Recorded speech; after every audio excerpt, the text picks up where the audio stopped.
Non. Une ambulance après la bataille. Les larges fenêtres éclairaient d'une clarté blanche toute cette souffrance humaine entassée. Parfois, à un mouvement trop brusque, un cri involontaire s'élevait.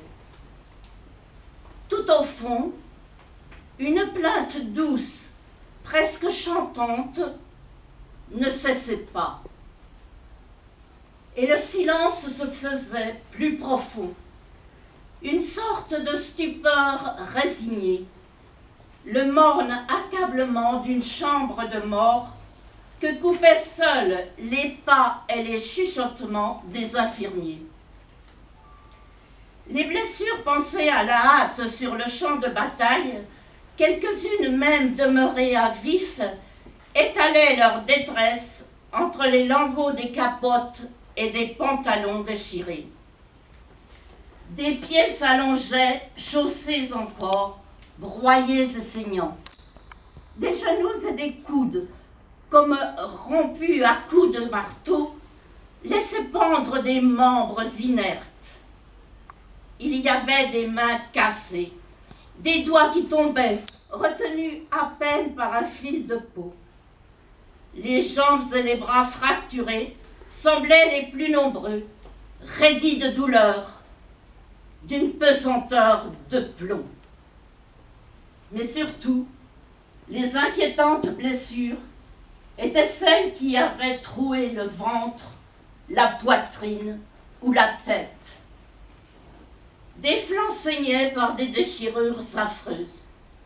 Des nœuds d'entrailles s'étaient faits, hachés, tordaient les attitudes en des contorsions frénétiques. De part en part, des poumons étaient traversés, les uns d'un trou si mince qu'ils ne saignaient pas, les autres d'une fente béante d'où la vie coulait en un flot rouge.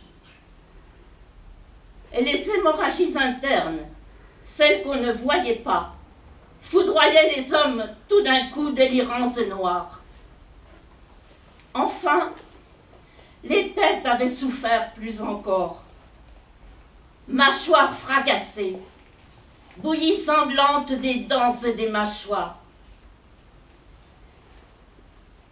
Orbites défoncées, l'œil à moitié sorti.